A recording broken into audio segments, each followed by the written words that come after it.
बहुत सारी बात है जो सत्संग के माध्यम से सीखी जा सकती हैं और देखी जा सकती हैं। दोनों काम होते हैं कथा में आकर, सीखा जा सकता है और किसी को पाया जा सकता है, देखा जा सकता है। ये ऐसा उत्सव है, ऐसा मेला है, यहाँ जन्म जन्मों का मिलन हो सकता है, यहाँ कुछ भी प्रकट हो सकता है।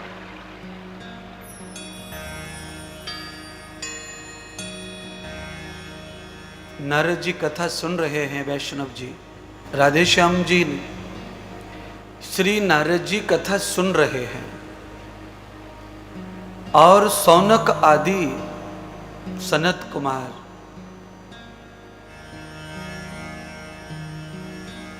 कथा सुन रहे हैं और सनत कुमार कथा सुना रहे हैं। सनत कुमार ये भगवान विष्णु के ही अवतार हैं। 24 अवतारों में से एक अवतार माने जाते हैं। सनक सनादिक सनत कुमार 4 भाई हैं और चारों ही मानस पुत्र हैं भगवान के, और ब्रह्म अवतरण भी किया है, विष्णु अवतरण भी किया है।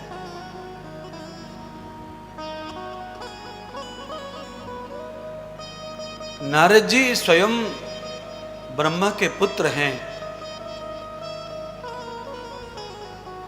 मैंने पहले ही भागवत के बारे में आपको कह दिया कि भागवत एक ऐसा उत्सव है कि ये जिंदगी में, त्योहार में, उत्सवों में 4 चांद लगा देता है। आज पहला दिन है और अब आखिरी 7वां दिन आएगा, तब इस कथा का परिणाम आप देखना। राधे श्याम वैष्णव जी को आधे से ज्यादा कोटा धन्यवाद देने आएगा। लोग ये सोच के हैरान हो जाएंगे कि ये व्यक्ति कैसे आयोजक बन सकता है, कैसी कथा हो सकती है। ये कथा का परिणाम, इसका जो रूप है, इसकी जो महिमा है, वो बहुत जल्दी दिखाई देगी।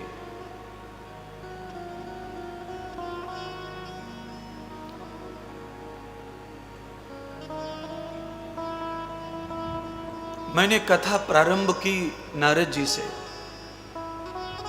श्रीमद् भागवत कथा का महत्तम। सनत कुमार कथा सुनाते हैं, नारद जी कथा सुनते हैं। नारद जी कथा सुनते क्यों है? नारद जी तो ब्रह्म है, ज्ञानी है, त्रिकालदर्शी नारद, सबका भविष्य जानने वाले नारद, सबकी मन की जानने वाले मुनि नारद,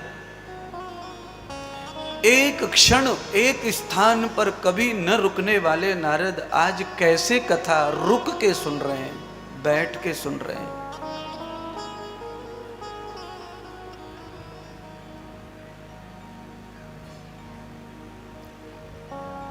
ऐसा क्या नारद जी को प्राप्त होने वाला है कथा से? आप सब लोग जो आ रहे हैं गर्मी में कथा में, इसीलिए मैंने नारद का नाम लेकर कथा सुनाना प्रारंभ किया है, जिससे आपको अपनी औकात, अपना भक्ति, अपना अस्तित्व पता चले कि नारद जैसी असल शक्ति भागवत की कथा के लिए उन्होंने अपना सब नियम तोड़ दिए और सारे जो श्राप लगे वो सब समाप्त कर दिए और एक स्थान पर बैठ के कथा श्रवण कर रहे हैं। क्यों? क्या है इस कथा में? नारद को क्या कथा के बारे में समझाया किसी ने? तो भगवान सूत जी ने यह कथा सौनक जी को 88,000 ऋषियों को सुनाई, नारद जी के।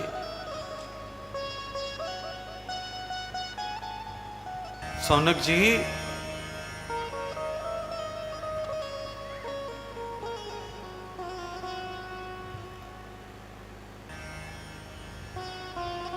नारद जी को कथा श्रवण करने का मौका इसलिए मिला कि नारद जी के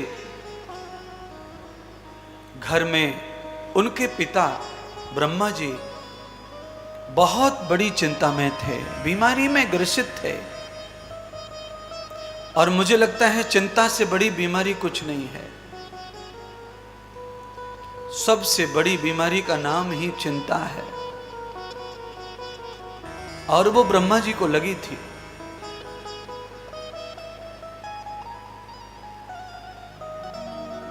ब्रह्मा जी चिंता में है। नारद जी पुत्र होने के नाते ब्रह्मा जी के पास में जाकर ये बात पूछते हैं कि पिताश्री चिंता क्या है, हुआ क्या है। ब्रह्मा जी ने कहा, पुत्र क्या हुआ है वो तो नहीं पता, पर कुछ तो हुआ है, चिंता तो है मुझे, और मैं अंदर से अस्वस्थ हूं, बीमार हूं, परेशान हूं। नारद जी ने कहा कि मेरे जैसा पुत्र आपने पैदा किया है, उसके बाद अगर आप बीमार हैं, चिंतित हैं, तो पुत्र का मर जाना ही अच्छा है या पुत्र का न होना ही अच्छा है।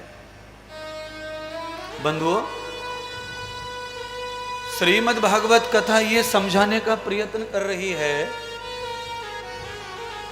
कि अगर बेटा है या बेटी हमारे पास में है और उस स्थिति में माता पिता दुखी हैं, परेशान हैं, अस्वस्थ हैं, चिंतित हैं और कोई समाधान नहीं है, तो फिर बेटा होने का, बेटी होने का, पुत्र होने का, पुत्री होने का, माता पिता के गर्भ से बाहर आने का, जर्नेट होने का, शरीर से शरीर का निर्माण होने का क्या अर्थ है, क्या महत्व है, क्या मतलब है।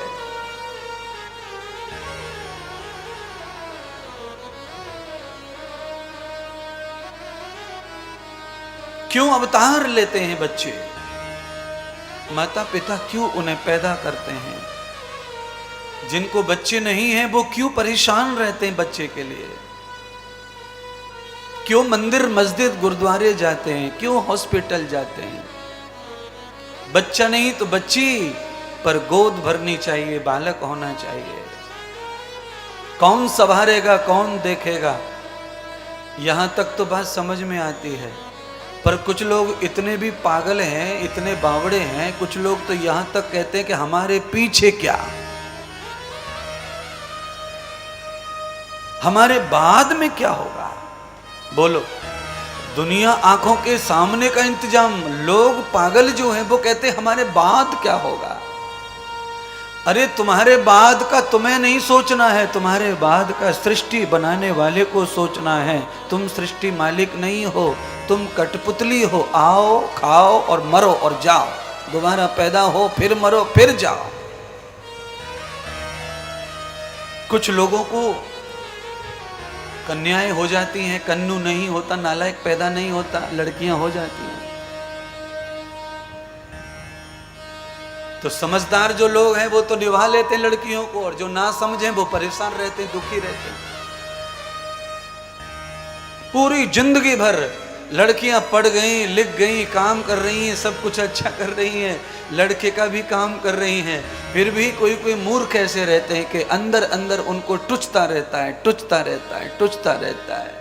और कभी मौका पड़ा तो आंसू भर लाते हैं, रोने लगते हैं अकेले अकेले।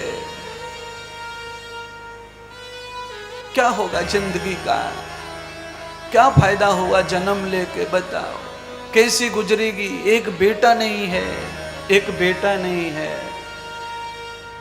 कोटा और बेटा। तो कोटा में बेटाओं की कमी नहीं है, जाओ देख लो घर घर, जिनके पास में बेटे हैं उनसे जाके पूछ लो कि भाई अगले जन्म में बेटा होना कि बेटी होना, वो बेटे वाले सब बता देंगे। मैं आपको कह रहा हूं, दोनों कांड पकड़ के तौबा तौबा तौबा तौबा तौबा तौबा कर रहे हैं। हो नहीं रहा था, होना चाहिए, और हो गया तो तौबा।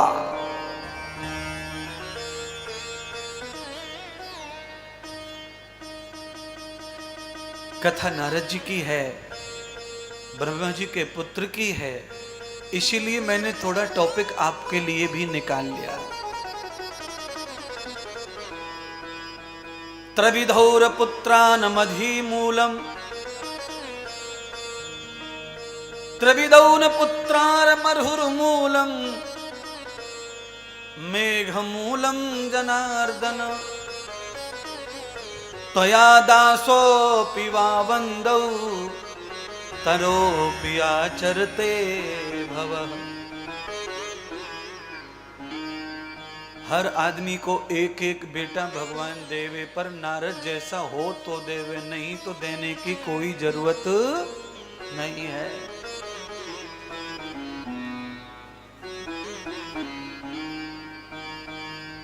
आज नहीं रात को सुना, शाम को जब ये लोग मिल रहे थे हमारे राधे श्याम जी के समधी जी वगैरह, तो उनकी बड़ी बेटी का पुत्र कहीं देहरादून पढ़ने के लिए जाने वाला है, तो मैंने रात भर माथा ठोका अपना, पूरी रात ना सोया, माथा ही ठोकता रहा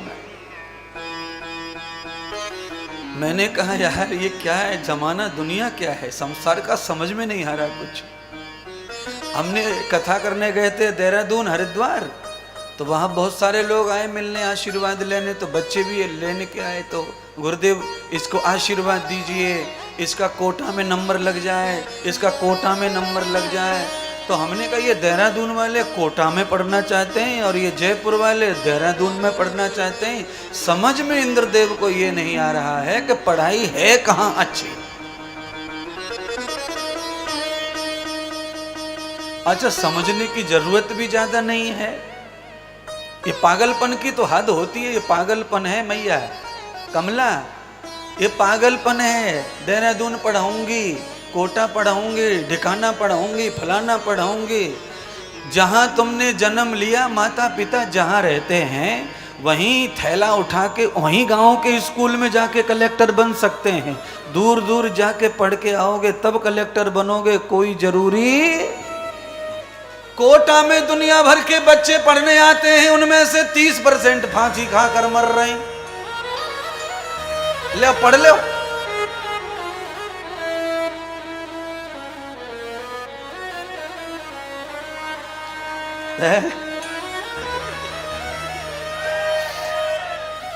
मुझे पता नहीं लग रहा है कि ये बावड़ी जनता क्या कर रही है?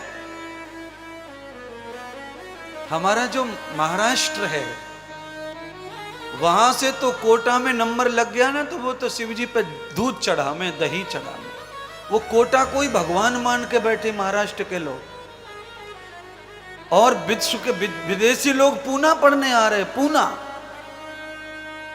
कोटा से पूना जा रहे लोग MBA करने के लिए, M.Tech करने के लिए। इसीलिए कहना मैं ये चाहना है, मेरे मन में ये भाव है कि इस बुद्धि और मन का कोई भी ठिकाना नहीं है, इसका कोई स्थान नहीं है, इसका कोई संतोष नहीं है। अच्छा, जिसने कोटा भेजे अपने बच्चे को पढ़ने के लिए, अगर उसे ये पता रहता कि ये वहां 6 महीने के बाद फांसी पर लटकेगा तो वो भेजते? नहीं भेजते। आप भी नहीं भेजेंगे। पर केवल पढ़ाई के लिए कोटा प्रसिद्ध है तो फांसी के लिए भी प्रसिद्ध है। दोनों चीज के लिए प्रसिद्धि मिली हुई है इसको। इसीलिए जो सिक्का खोटा नहीं है वो कहीं भी चलता है, और जो खोटा है वो कहीं कहीं भी चलता नहीं है। इसीलिए लल्लू, जो जा रहा है सो जाए, तुझको जाना, तुझे दादी के चरणों में रहना। भाई यहीं पढ़ना, चाहे तो पढ़ो चाहे मत पढ़ो। बिना पढ़े भी आदमी बड़ा हो सकता है, पढ़ के बड़ा नहीं होगा। आदमी के स्टार जब चमकते हैं तो अंगूठा लगा के भी लॉटरी निकल आवे।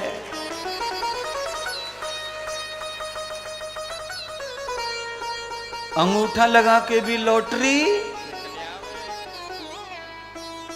और दुनिया साइन कर करके मर गई। लॉटरी के चक्कर में वो प्लॉट बिक गो। शेयर मार्केट में सब घुस गए अंदर, कुछ भी नहीं मिला। और अंगूठा छाप लोग माला माल बने बैठे, सेठ बने बैठे। दोबारा से बताऊंगा, खोटा सिक्का कई दुकानों पे घुमाना पड़ता है फटे नोट को। जिस सिक्के में कोई खोट नहीं है वो दुकान दुकान भटकने की जरूरत, वो तो आप जहां देंगे वहीं से स्वीकार और वहीं से माल मिलेगा, सामान मिलेगा। हाँ, इतना है कि पढ़ने के लिए स्कूल तो जाना पड़ता है, पर यह जरूरी नहीं है कि देहरादून में ही पढ़ाई होती है, कोटा में ही पढ़ाई होती है। वो तो हर चीज का पैसे का षड्यंत्र है। उससे आप अपने आप को, यूनिवर्सिटी कॉलेज को डेवलप कर लेते हैं, बड़ा बना लेते हैं, वैल्यू बढ़ा लेते हैं, उसकी स्कोप बढ़ा लेते हैं, इंटरनेशनल ख्याति कर लेते हैं। ये तो चालाकी से होता है सब। आप भी चालाकी से कर सकते हैं सारा काम।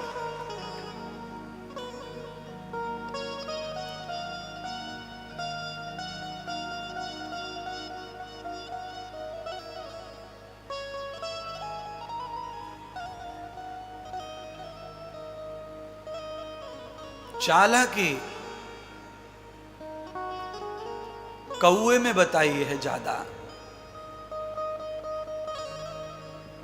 और सब हाथ खड़ा करके कहना कोटा वालों, कौआ कौन कौन पालतू रखना चाहता है?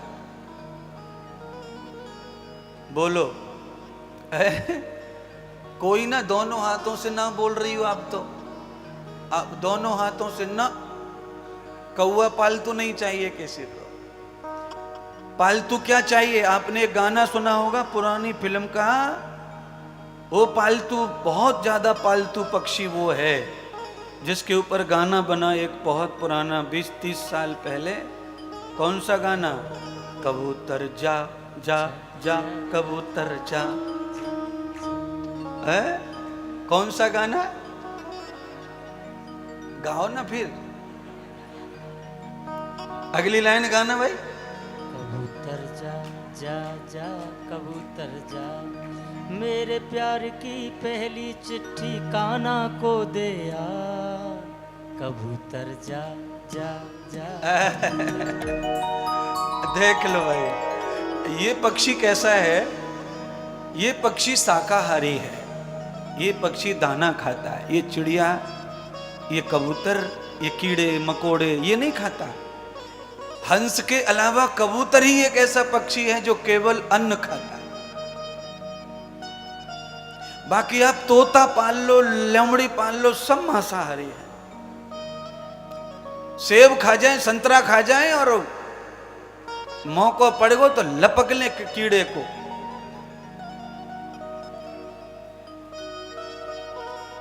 खरगोश पाल लो, शाकाहारी है। कबूतर पाल लो, शाकाहारी है। हिरण पाल लो, शाकाहारी है। गैया पाल लो, शाकाहारी है। घोड़ा पाल लो, हाथी पाल लो, और राजस्थान में हो तो ऊंट पाल लो, शाकाहारी है सब। ऊंट पर आप बड़ी सी बड़ी कीचड़ और बाढ़ के पानी नदी को पार कर सकते। बहुत सुंदर वाहन है ऊंट। राजस्थान में, ईरान में, इराक में ज्यादा पाया जाता है, क्योंकि जहां रेत ज्यादा वहां ऊंट ज्यादा। परमात्मा की व्यवस्था अद्भुत है। जहां पहाड़ ज्यादा है वहां खच्चड़ ज्यादा मिलते हैं। भगवान की व्यवस्था ऐसी है। जहां जिसकी वजह से मनुष्य को ज्यादा से ज्यादा सुख मिले, भगवान ऐसे जीव पैदा करता है। यह ध्यान करना। कुल मिलाकर मैं ये बताना चाहता हूं कि भगवान को सबसे ज्यादा 84 लाख योनियों में चिंता है मनुष्य की, आप सबके। अच्छा बोलो, आप सब गिनती बताओ। ऊंट ज्यादा से ज्यादा कितने प्रकार का भोजन करता होगा पूरी जिंदगी में? मुझे लगता है 5-6 प्रकार का। हाथी पूरी जिंदगी में कितने प्रकार का भोजन करता होगा? मुझे लगता है 10-15 प्रकार का।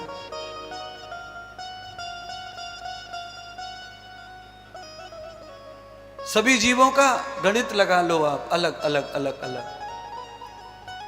घोड़ा चाहे राजा महाराजा का हो, चाहे सेना का हो, चाहे तुम्हारा हो, घोड़ा भी 2-4 प्रकार का ही आहार करता है।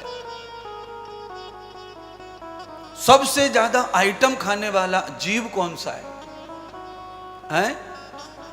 मनुष्य। अच्छा बोलो, सबसे ज्यादा बीमार रहने वाला जीव कौन सा है?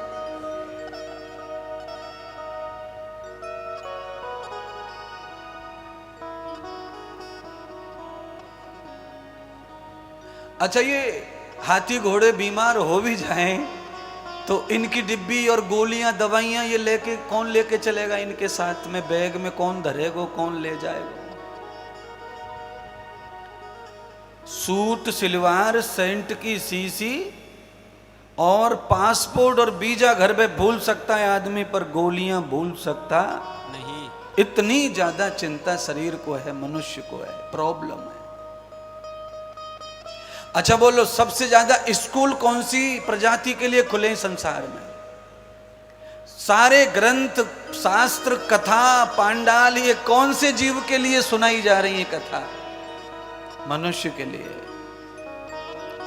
ये सारा ज्ञान, सारे ऋषि, सारे मुनि, ब्रह्मा, विष्णु, महेश, कृष्ण, राम, ये सब जितना भी ज्ञान देके गए, सब एक ही जीव को देके गए, मनुष्य को। सबका ज्ञान घोट के पी गया, पर इसका ज्ञान कहाँ गया पता नहीं, ये कहाँ से कहाँ चला गया।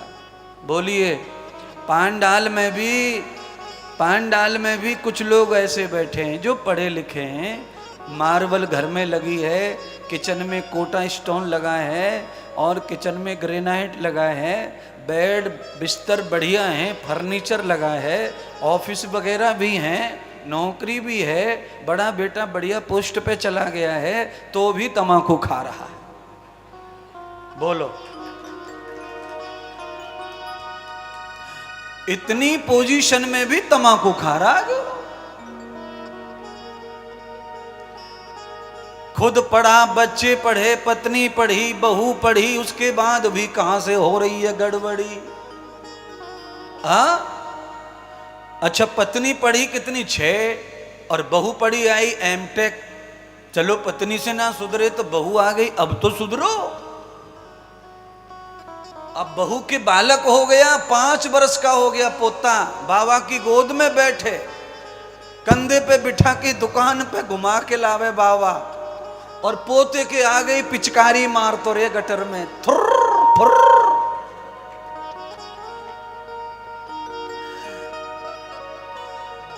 जब से आप जो सुन रहे थे व्याख्यान, तो आधा घंटा तो मुझे इसी में लग गया, गर्मी में, पसीने में, हाय तौबा में, आधा घंटा थोड़ा मामला जमाने में। अब 15 मिनट से इंद्रदेव आया व्यासपीठ पर, जो समझ में सबको आ जाता है कि अब कथा चालू हो गई। समाज में, संसार में इतना ज्ञान, इतनी शिक्षा, इतने बड़े बड़े स्कूल, एक एक डॉक्टर के लिए 3-3, 4-4 करोड़ रुपए खर्चा पढ़ाई के लिए हो रहा है। उसके बाद डॉक्टर पढ़ के भी व्यसन कर लेता है, बुराई कर लेता है, गंदा खा लेता है, मछली खा के आ जाए, अंडा खा के आ जाए, और इतने करोड़ में पढ़ाई कर रहा है। मैं फ्री में पढ़ा हूं और मैंने कोई गलती नहीं की ऐसी, और ये पैसों से पढ़ के गलती कर रहे हैं। 14-15 लाख रुपए में आदमी एमटेक बीटेक करता है, तो भी गलती करता रहता है, तो भी नुकसान कर लेता है। कलेक्टर की पढ़ाई के लिए दिल्ली में कोचिंग लगाई हुई है, और दुनिया भर का मछली खा रहा है, मांस खा रहा है। अरे कलेक्टर बन के फिर तुझसे समाज को क्या आशा रखनी चाहिए? तू तो बिना पोल पोजीशन के अभी तू तैयारी कर रहा है, तब तू दारू पी लेता है, बियर पी लेता है, मांस खा जाता है। कलेक्टर का नंबर लग गया पढ़ाई के हिसाब से मान ले, तो तू क्या करेगा जिले का, क्या करेगा समाज का? जब तू ही भ्रष्ट है बुद्धि से, तो तू समाज को कहाँ ले जाके खड़ा करेगा? कलेक्टर का काम पूरे समाज को साफ सुथरा करना, सब चीज़ों को सिस्टम पे लगाना, सब चीज़ों को सीधा और सरल करके समाज को चलाना। तो आप क्या पढ़ रहे हैं, क्या सीख रहे हैं? कलेक्टर माने एक नौकरी, जज माने एक नौकरी, फिर भी पोजीशन। नौकरी के साथ पोजीशन हो गई तो ये भाग्य की बात है, अच्छी बात।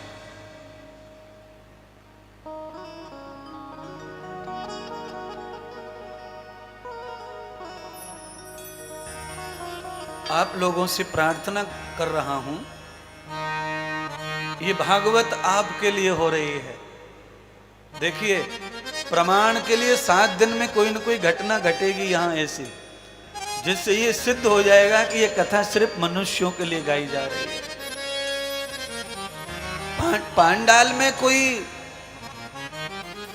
जानवर आ जाए, मानो कुत्ता, तो जब तक वो पांडाल से बाहर नहीं जाएगा, लोग उसको भगाने में लगे रहते हैं। हर कथा में मैं देखता हूं, कुत्ता आ गया कथा में तो लोगों को ऐसा लगता है पता नहीं क्या हो गया, अब तो पाप हो गया, अपराध हो गया, भाग भाग भाग भाग बाबा बाबा बाबा, पूरी कथा में विघ्न डाल देंगे पर कुत्ते को भगा के छोड़ेंगे।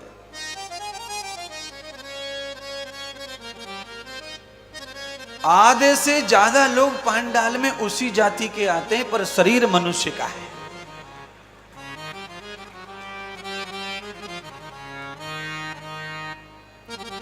वो ईमानदार है कि उसके गुण भी वैसे हैं और शरीर भी, और आप तो सरेआम बेईमान है।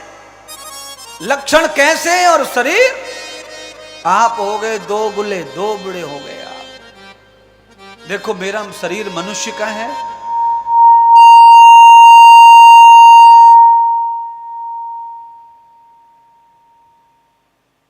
हेलो, मेरा शरीर मनुष्य का है, तो मेरे लक्षण भी मनुष्य के ही हैं। शरीर और शरीर के लक्षण दोनों एक जैसे जिसके हो जाते हैं, वही समाज में समाज से अलग दिखाई देता है, अलग दिखता है वो। कथा के बाद में हम सब लोग पैदल चलेंगे रोड पे, मैं भी चलूंगा तुम्हारे साथ, तुम भी चलना। तुम सब लोगों में मैं सबसे हटके और अलग दिखूंगा। तुम्हें कोई देखे न देखे, पर मुझे जरूर देखेगा कोटे का आदमी। अच्छा, मानव का शरीर और लक्षण गधा घोड़े कुत्ते जैसे तो कोई नहीं देख रहा है। चाहे तुम मरसरी में जाओ, चाहे हेलीकॉप्टर में आओ, चाहे तुम पैदल जाओ, चाहे तुम कोट में जाओ, चाहे तुम साड़ी में जाओ, चाहे जैसे जाओ, किसी को कुछ पड़ी नहीं है। आप जिस शरीर में हैं, उस शरीर के लक्षणों का जन्म भी साथ साथ होना चाहिए। और वो जन्म होता है संस्कार से, कथा से, सत्संग से, सद्गुरु भगवान के उपदेशों से, उनके सानिध्य से। अपना जीवन जो बचा है ये गुरु जी को झोंक दो, समर्पित कर दो गुरुदेव को, फिर देखो तुम्हारा जीवन कैसे निखर के आता है, नयापन आता है, जीवन में सुधारपन आता है। अरे महाराज, धंधन धंधन पंपण पंपण टन टन टन टन ऐसी गाड़ी आवाज करती जाती है, और गैरेज में 15 दिन तक गैरेज में मिस्त्री गाड़ी को रोक लेता है और पूछ लेता है 1.5 लाख रुपए लगेगा, मंजूर मंजूर। जब तुम लौट के जाते हो गाड़ी लेने, तो वो दुल्हन जैसी सजा कर तुम्हें गाड़ी वापस कर देता है। थोड़ा टाइम लगता है, थोड़ा खर्चा लगता है। ऐसे ही तुम्हारा ये जीवन रूपी जो गाड़ी है, ये पूरा पिंजड़ हो चुकी है, झज्जड़ हो चुकी है। इसको सद्गुरु के सत्संग रूपी गैरेज में लाके यहाँ थोड़ा एडमिट कर दो, और थोड़े दिन इस पे नट बोल्ट गुरुदेव के चलने दो, मंत्रों का, श्लोकों का प्रहार होने दो, और फिर देखो ये गाड़ी कैसी सुंदर हो जाएगी, पवित्र हो जाएगी, महान हो जाएगी।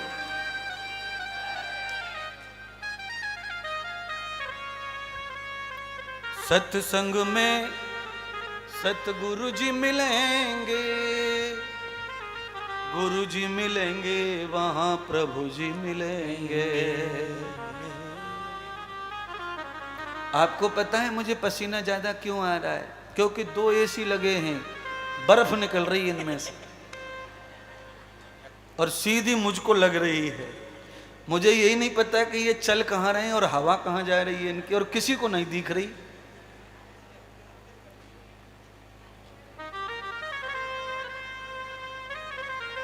है? बैठो राधे श्याम जी, कुछ नहीं हो रहा, तुम्हारे कहने से होता तो पहले ही हो जाता। कौन सुन रहा है तुम्हारी? मैं तो सरेआम चल रहा हूं। इंसान से ज्यादा बेईमान कोई हो सकता? हाँ ना, ये कोई पेड़ पे से थोड़ी तोड़ के आए, पैसे से आए, भाड़े से आए। भाड़ा लेगा आज का, पर चलो या मत चलो कोई फर्क पड़ता नहीं है। ऐसी बात है समाज संसार। कल चल जाएगा, परसों चल जाएगा, पैसे 7 दिन के लगेंगे पर। और इनको बोलो तो ये क्या बोलते हैं? आज पहलो दिन हो महाराज, पहलो दिन है आज।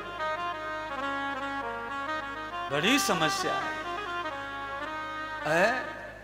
अच्छा, हवाई जहाज में और रेल में बैठे और रेल में ऐसा कह दे रेल वाला कि आज तो पहलो ही दिन है तुम्हारो भाई, पहुंचो मत पहुंचो घर पे, यहीं खड़े रहो।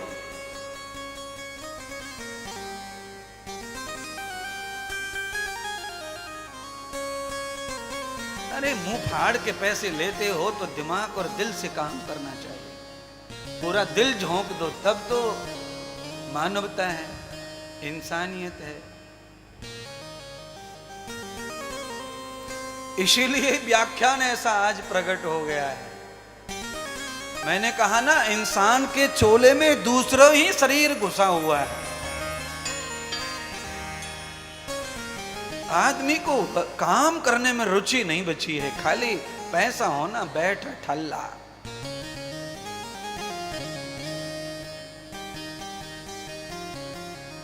किसी एक का काम नहीं है, सबकी आदत वैसी बन गई है। पूरा मानव समाज ऐसा हो गया है। उसके लिए ही ये कथा की जरूरत है, मेरी जरूरत है, मेरे जैसे और महात्माओं की जरूरत है। डॉक्टर, इंजीनियर, कलेक्टर तुम्हारी समाज की व्यवस्था को, तुम्हारे रोग धोगों को संभाल लेंगे, पर तुम्हारे चल चरित्र को, तुम्हारे स्वभाव को कौन संभालेगा? डॉक्टर के पास में अभी तक ऐसी कोई दवा नहीं बनी है जो आदमी का लक्षण बदल दे, स्वभाव बदल दे, गुण बदल दे। इंजीनियर के पास कोई ज्ञान ऐसा नहीं है जो व्यक्ति का स्वभाव बदल दे। व्यक्ति का स्वभाव बदलने का एक ही इंजीनियर है और वो है सद्गुरु भगवान। सत्संग के अलावा कहीं स्वभाव नहीं बदलता। ये पांडाल ऐसा है, ये कथा ऐसी है। यहाँ दारू का स्वभाव बदल जाता है, तंबाकू का स्वभाव बदल जाता है, मांस अंडे का स्वभाव बदल जाता है, जुआ सट्टा का स्वभाव बदल जाता है, लड़ाई झगड़े का स्वभाव बदल जाता है। सबके अंदर परिवर्तन आ जाता है।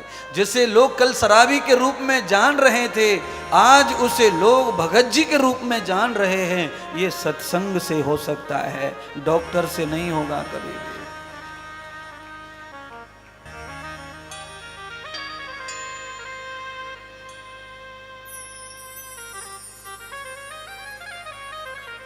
ये सब कुछ एक साधु कर सकता है, शास्त्र कर सकता है।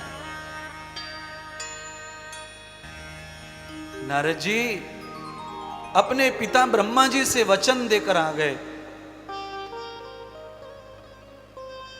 आपको जब तक मैं शांति नहीं प्रदान करता, मैं आपका कल्याण जब तक नहीं करता पिताश्री, तब तक मैं भोजन नहीं करूंगा, जल ग्रहण नहीं करूंगा, नींद नहीं लूंगा और कहीं भी नहीं रुकूंगा। आपके कल्याण के बाद ही आपके चरणों में आएगा आपका पुत्र। ऐसा वचन दे के नारद जी निकल गए ब्रह्मलोक से और सब धाम, सब तीर्थ, 3 लोक, 14 भवन घूम आए। तब नारद जी को साधु संतों ने वृंदावन भेजा।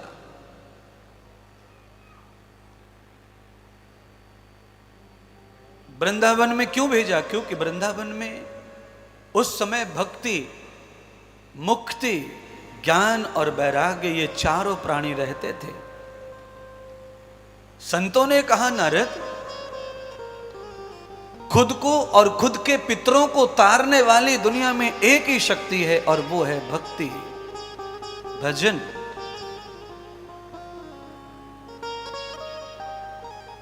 अगर आपके पास भजन है तो आपको तारेगा और आपके पितरों को तारेगा, आपके भविष्य को भी तारेगा।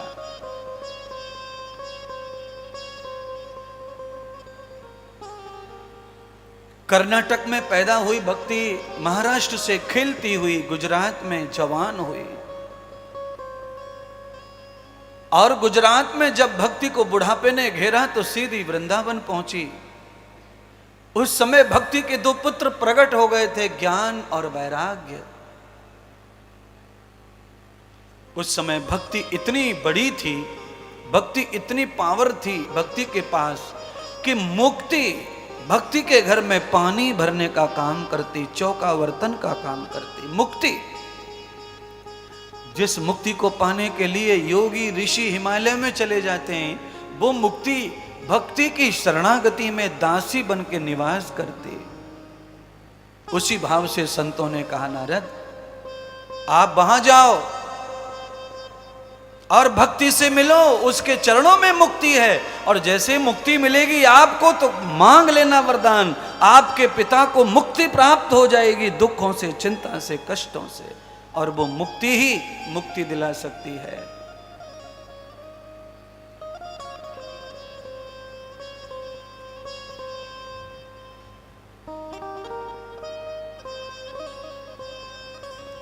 नारद जी ने संतों की बात सुन के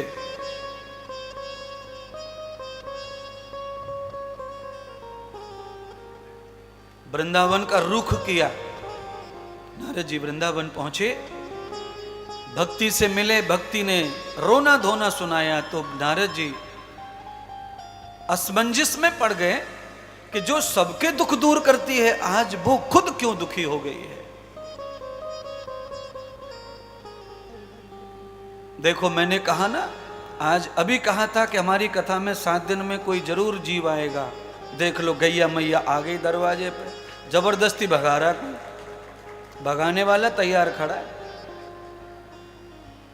अब गैया कथा में आ जाए तो शुभ मानना चाहिए, पर नहीं आने देंगे क्योंकि आदमी को भय है कि मार ना दे। तो एक मेरा शब्द निकला हुआ सच हो गया कोटा में पहले दिन। हमारी कथा में कोई जीव जरूर आएगा, बड़ा तो आया। मैंने नाम लिए थे, कुत्ता बिल्ली गैया ये सब नाम लिए थे। गैया ने दर्शन दे दिया और भैया ने विदा भी कर दिया, पर हमारा तो दर्शन हो गया भाई। कोशिश आप ये कीजिए कि अब नारद जी को समझना है आपको।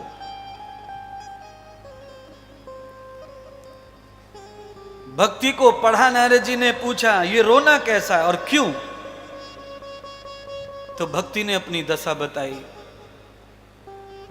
जब तक मेरी औलाद नहीं थी तब तक मैं महान थी, और जब औलाद हो गई और औलाद दरिद्र निकल गई, जवानी उनकी दरिद्र हो गई, तो मेरी सारी शक्ति खत्म हो गई। बंधुओं, भक्ति माता ये बताना चाहती है कि जिसके बच्चे 14-15 साल के हो जाएं और उसके बाद वो दरिद्र हो जाएं, तो उन माता पिता से ज्यादा कमजोर व्यक्ति संसार में कोई और नहीं हो सकता।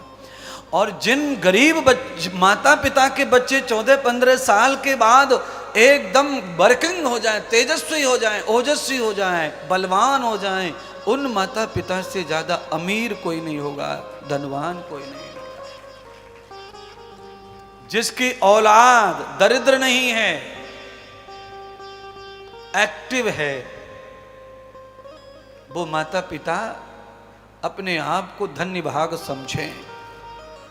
और जिनकी औलाद दरिद्र है और माँ बाप तब भी अपने आप को संतोष रख रहे हैं और खुश रख रहे हैं, और सामने औलाद दरिद्र दिख रही है कि बैठ जाए तो खड़ा नहीं होता, खड़े हो तो बैठा नहीं जाता मेरे बच्चे से, और कोई काम बताओ तो उसकी माँ मर जाती है, कोई काम करने को उसका शरीर कहता ही नहीं है। ऐसे बच्चे को भी आप क्यों खर्चा कर रहे हो, क्यों और पढ़ा रहे हो, क्यों और पढ़ा रहे हो?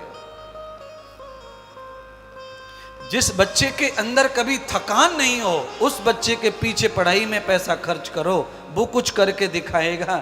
ये मरी मराई लाश है, इसे कितना भी खींच लो, कितना भी खींच लो, ये लाश का लाश रहेगा। ये 4 अक्षर ज्यादा पढ़ के भी कुछ करने वाला नहीं। ज्यादा पढ़ाई करके एक सर्टिफिकेट मिलता है, कागज का टुकड़ा, उस कागज के टुकड़े पर इंटरव्यू करने का मौका मिलता है, पर नौकरी मिलती नहीं है।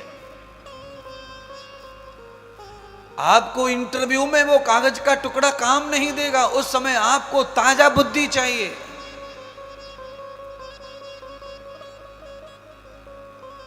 आपने पास आउट किया, ये सर्टिफिकेट दिखाया, आपको एंट्री मिल गई, बस अब आपकी सब 14 साल की पढ़ाई बेकार मान करके अब सब कुछ नया शुरू होगा नौकरी में।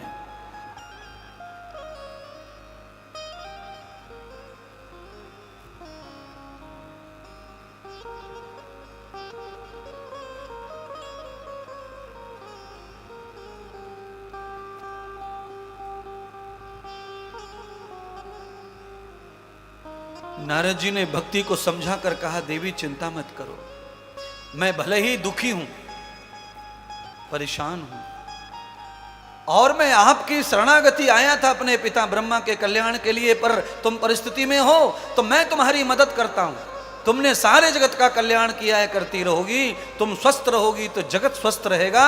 ऐसा कहकर संत ने अपनी साधुता दिखाते हुए भक्ति की मदद की और भक्ति को कहा, देवी तुम्हारे दोनों पुत्रों को मैं चेतन कर दूंगा और तुम्हें मैं प्रसन्न करके ही अब पानी पीऊंगा। पिता ब्रह्मा को जो वचन दिया वही भक्ति को दे दिया।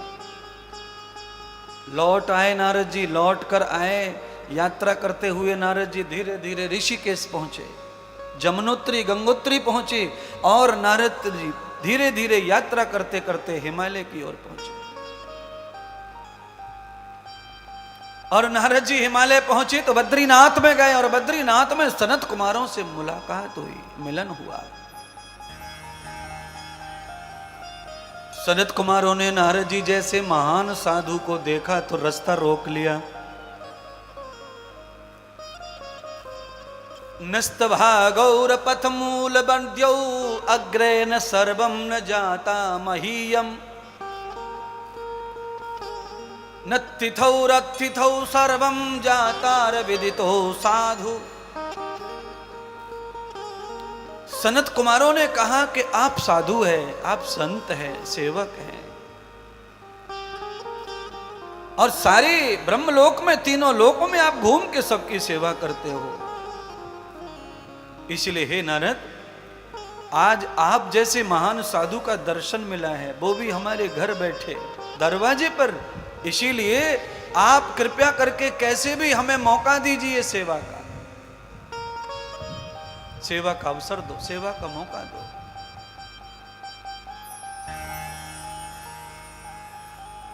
मौका दे दो सेवा का। नारद जी ने कहा, भाई मैं सेवा वेवा नहीं पसंद कर रहा, मेरी तो जिम्मेदारी बहुत है।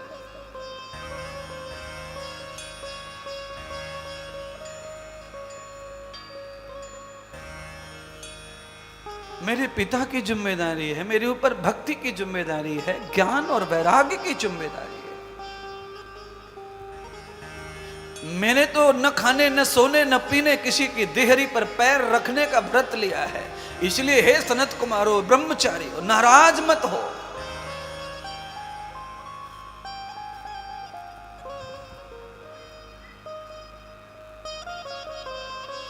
सनत कुमारों ने नारद जी को संतोष बंधाया, धनस बंधाया। आप निश्चित हो जाओ, आपके पिता ब्रह्मा आपकी भक्ति, ज्ञान और वैराग्य, आपने जो भी जिम्मेदारी ली है नारद जी, सब कुछ आपकी पूरी हो जाएगी। आप जो भी सोच रहे हो सब सफल हो जाएगा। आप हमें सेवा दो। नारद जी ने कहा, मेरी जिम्मेदारियां पूरी कर दो आप, मैं सेवा दूंगा। सनत कुमारों ने नारद जी के हाथ में नारियल पकड़ा दिया, श्रीफल, और श्रीफल पकड़ा कर संकल्प बोलते बोलते ये बोल दिया, ब्रह्मा की, पितरों की शांति, भक्ति की वृद्धि, ज्ञान और वैराग्य की वृद्धि, चेतनता प्राप्त हो, इस हेतु भगवान श्री कृष्ण की अमर गाथा भागवत कथा श्रवण तो आप सुनो, स्वीकार करो।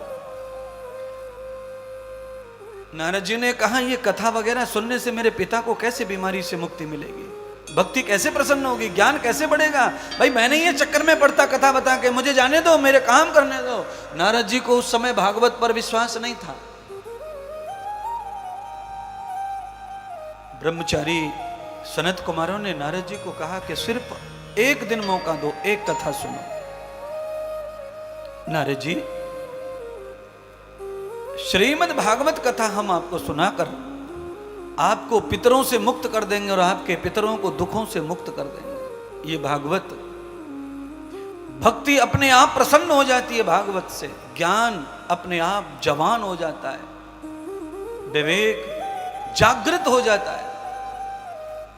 आप सिर्फ एक दिन हमारे कहने से कथा का संकल्प लेकर कथा श्रवण कर लो। एक बार श्रवण करो, एक बार हमारी मान लो, हमें सेवा दो। अरे आप कथा सुनेंगे तो हमें सेवा मिलेगी, हम आप पानी पिलाएंगे, आपको भोजन कराएंगे, अपने आश्रम में सुलाएंगे। एक संत को सुलाने का, खिलाने का, पिलाने का जो फल है वो मुझे प्राप्त होगा। अरे महाराज सनत कुमार विष्णु के अवतार अंश, वो कह रहे हैं कि किसी संत को एक दिन भी सेवा दी तो हमारा तो वारा न्यारा हो जाएगा जीवन का, भगवान मिल गए, ऐसा भाव है सनत कुमारों का। संत की सेवा में अगर ऐसी बुद्धि लगाई सनत कुमारों जैसी, तो मुझे लगता है वहां सब कुछ प्राप्ति हो सकती है। न भ्रम न भेद, ये दोनों चीजों से मुक्ति पाकर संत सेवा करो। किसी प्रकार का भ्रम बुद्धि में मत रखो और कोई भेद मत रखो। अगर आपकी बुद्धि में कोई भ्रम और भेद पल रहा है और आप सेवा कर रहे हैं संत साधु की, तो वो सेवा आपकी निरर्थक व्यर्थक हो रही है। वो दिल दिमाग में जो चीज छोटी सी है वही आपको परिणाम से दूर रख रही है, लक्ष्य की मौजूदगी से दूर रख रही है। गोली का निशाना चूकने के लिए 3 मीटर दूर नहीं चाहिए। एक बाल भर भी गोली का निशाना चूका तो आदमी मरता नहीं, फिर उससे थोड़ा निशाना बद हुआ तो चिन्ह खत्म हो जाता है।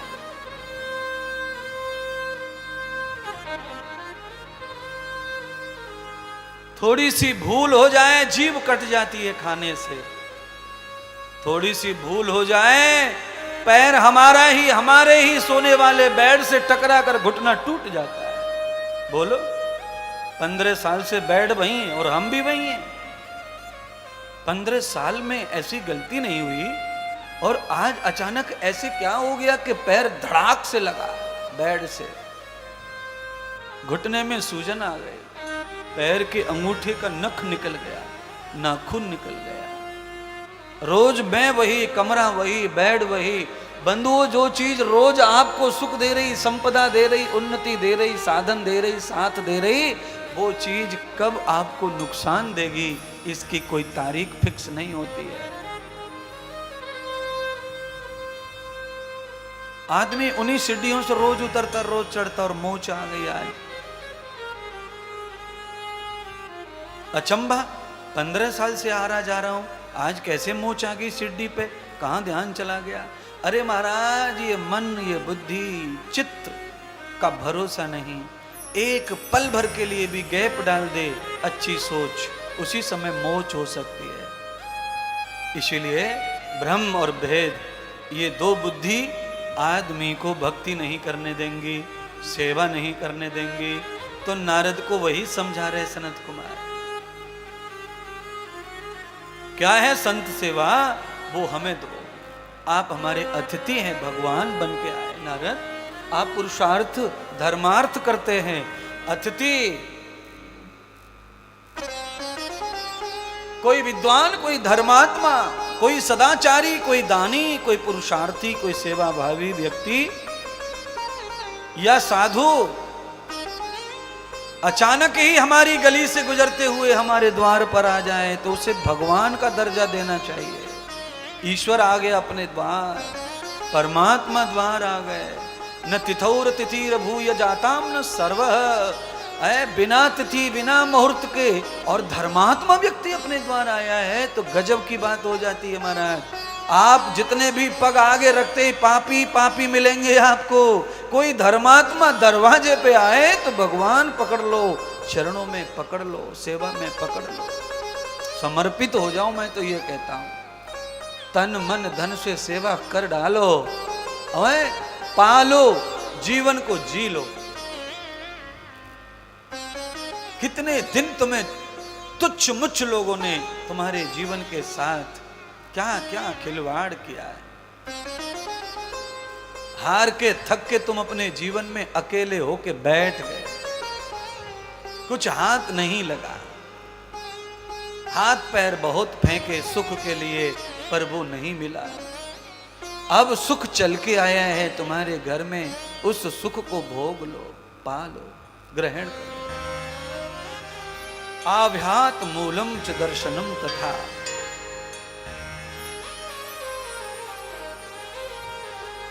उगते हुए सूर्य को देखो, उगते हुए चंद्रमा को देखो, खिलते हुए फूल को देखो, जरूर देखो। अगर आपने खिलते हुए फूल को नहीं देखा तो ये फूल थोड़ी देर में अपनी स्थिति में नहीं रहेगा, ये मुरझा जाएगा, पंखड़ियां इसकी कुम्हलाई जाएंगी और उगता हुआ जो स्वरूप था वो नहीं मिलेगा। बार बार मिलो आप साधु महात्मा गुरुओं से, पर ये नहीं मिलेंगे जो आज हैं। कल वाले कल होंगे, आज वाले आज होंगे, आज वाले कल नहीं होंगे। हवा के साथ भाव बदलता है, तप जप के भाव बदलते हैं। आपकी भक्ति भी बदलती है, आपके भी भाव बदलते हैं।